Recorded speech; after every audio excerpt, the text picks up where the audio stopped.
ကလေးရဲ့အဖေကတကယ်တော့တထေးသားဒုတိယမျိုးဆက်တထေးတယောက်ဖြစ်နေတာတောင်သူမမှာတော့30ရွန်းတန်9တကောင်တောင်မဝယ်နိုင်လောက်အောင်စီးရဲနေရှာတဲ့အတွက်ငါးတေကြီးကဟေး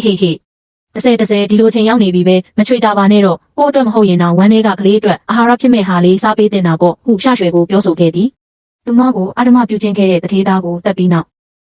ရှရွှေဟာထိုသူရဲ့ကလေးကိုမမျှော်လင့်ပဲကိုဝင်ရရှိခဲ့ပြီးဒီကလေးကိုမွေးပေးမှသာတထေးသားရဲ့အဖေကသူတို့ကိုလွှတ်ပေးမှဖြစ်သည်ဒါကြောင့်ရှရွှေဟာတခြားမြို့ကိုတယောက်တည်းထွက်ပြေးခဲ့ပြီးကလေးကိုတိတ်တဆိတ်မွေးပြီးမှပြန်ဖို့စိတ်ကူးခဲ့တော်လဲဒီအတော်အတွင်းဝင်ဝင်မရှိတာကြောင့်လက်တက်လက်ပြက်တက်လက်ဖြစ်နေပြီးနောက်ဆုံးမှာအာဟာရချို့တဲ့ကအဆောင်ထဲမှာတတိလေးလဲကျသွားခဲ့သည်ဈေးရုံကိုအချိန်မီပို့လိုက်လို့အနေရမရှိပေမဲ့ကြီးမားလာတဲ့ဈေးရုံစရိတ်ကသူမကိုအခက်တွေ့စေခဲ့ပြီး一跳，恐怕他所有的积蓄都没这么多，但医药费毕竟是要。နတ်စမကအရေးပေါ်လူနာတင်ရင်စရိတ်အပါဝင်အားလုံးပေါင်း229ရွန်းကျတင်ပါတယ်ဟုအသိပေးခဲ့သည်ဒီပမာဏကိုကြားလိုက်ရတော့ရွှေရွှေလန့်သွားခဲ့ပြီးသူမရဲ့စုဆောင်းငွေအားလုံးပေါင်းရင်တောင်ဒီလောက်ရှိမှာမဟုတ်တော့လဲဈေးရုံစရိတ်ကတော့ရှင်းရမည်ဖြစ်၍သူမဘဏ်ကိုလာပြီးအကောင့်ထဲမှာငွေဘယ်လောက်ကျန်သေးလဲစစ်ဆေးတဲ့အခါဘဏ်ဝန်ထမ်းက9000ရှိပါတယ်ဘယ်လောက်ထုတ်ချင်လဲရှင်ဟုပြောသဖြင့်ဘဏ်စာအုပ်ထဲကလက်ကျန်ငွေကိုမြင်ပြီးအံ့ဩမင်တက်သွားခဲ့ရသည်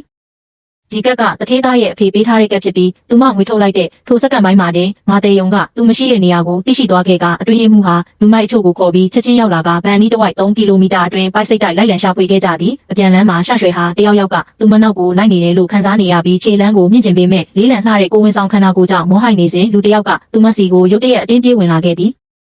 သူမကိုပြန်ဖမ်းခေါ်လာပြီးနောက်ဆရာဝန်ကမစ္စတာမာကိုဝင်ဆောင်ရဲ့အခြေခံကျန်းမာရေးအခြေအနေကတော့ပုံမှန်ပါပဲကိုလေးချိန်သိမ့်မတက်လာတာတခုပဲအာဟာရနည်းနည်းချို့တဲ့နေတယ်ဟုသတင်းပို့ရာမာတေယုံကတခြားပြဿနာရှိသေးလားဟုမေးမြန်းခဲ့ပြီးဆရာဝန်ကလည်းမရှိတော့ပါဘူးဒါပေမဲ့အသေးစိတ်ကိုတော့စစ်ဆေးချက်ဖြေတွေထွက်လာမှပဲအတည်ပြုနိုင်ပါလိမ့်မယ်ဟုပြန်လည်ဖြေကြားခဲ့သည်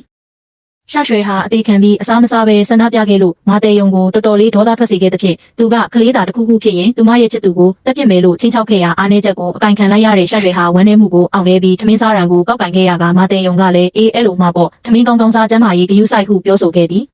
ရှရွှေကအလျှော့ပေးလိုက်ပေမဲ့မာတေယုံကတော့လူမင်းကိုလွှတ်ပေးဖို့အစီအစဉ်မရှိပဲလူမင်းကသူ့ရဲ့ပြစ်မှုတသက်တွေကိုလှုပ်ဝက်ဆူဆောင်းနေ၍အချိန်ဆွဲရင်ပြဿနာပိုကြီးလာမှာဆိုသဖြင့်မာတေယုံဟာလူမိုက်ရောက်အစိတ်ကိုဆေလွတ်ခဲ့တော်လဲထိုလူအများကြီးဟာလူနှစ်ယောက်တည်းကိုတော့မနိုင်ခဲ့ပေအောင်မြင်စွာထွက်ပြေးနိုင်ခဲ့ပြီးနောက်မှာတော့လူမင်းဟာသူ့ခန္ဓာကိုယ်မှာဘယ်အချိန်ကဓာတ်ထိုးခံလိုက်ရမှန်းမသိတဲ့ဒဏ်ရာတစ်ခုရသွားတာကိုသတိပြုမိလိုက်သည်离谱的是，这么多人竟然连2个人都打不过。成功逃脱后，陆明这才发现身上不知什么时候竟被扎了一刀。拜托了，人送诊所，是死是活还不知道，用不用再去一趟？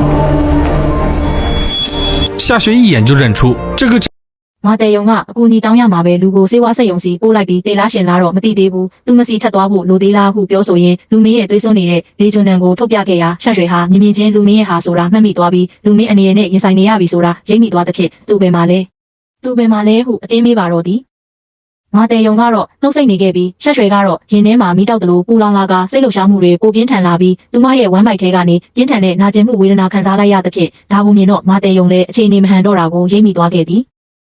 လူမင်းကိုမြင်လိုက်ရတဲ့ထိုစက္ကန့်မှာရှရွှေတယောက်ခန်းစားချက်မျိုးစုံဖြစ်ပေါ်ခဲ့ရပေမဲ့တော်သေးတာကအသက်အန္တရာယ်ကနေကျော်လွှားနိုင်ခဲ့ပြီဖြစ်၍သူမလူမင်းပေးမှာပဲနေခြင်းပေမဲ့အသိစိတ်ကတော့မဖြစ်ဘူးလို့တားနေခဲ့ကသူမမှာတေယုံစီပြန်ပြီးကလေးမွေးပေးမှသာသူတို့အားလုံးအသက်ရှင်ခွင့်ရမှာဖြစ်သည်မတိမတာနဲ့ခွဲဝက်အချိန်ကုန်လွန်သွားပြီးစိတ်မလျှော့တဲ့လူမင်းဟာစံအိမ်လိပ်စာကိုစုံစမ်းသိရှိခဲ့ပြီးရှရွှေကိုဝင်ခဲ့ဖို့ကြံရွယ်ပေမဲ့စောင့်ကြပ်နေတဲ့လူတွေအများများတာကြောင့်အတင်းဝင်ဖို့ကမဖြစ်နိုင်ပဲအဲ့ဒီအချိန်မှာပဲအတွင်းရေးမှူးဟိုကျွင်းကသူ့စီရုတ်တရက်ရောက်လာပြီးမာတေယုံကိုအတူတူဖြိုလဲဖို့ကူညီနိုင်ကြောင်းကမ်းလှမ်းလာခဲ့ပါသည်一个消息，明天夏雪会去南平国际医院产检，陆明究竟该如何选择？是不顾一切强行带走夏雪，还是相信侯军和他一起扳倒马德荣？让我们共同期待明晚的精彩剧情。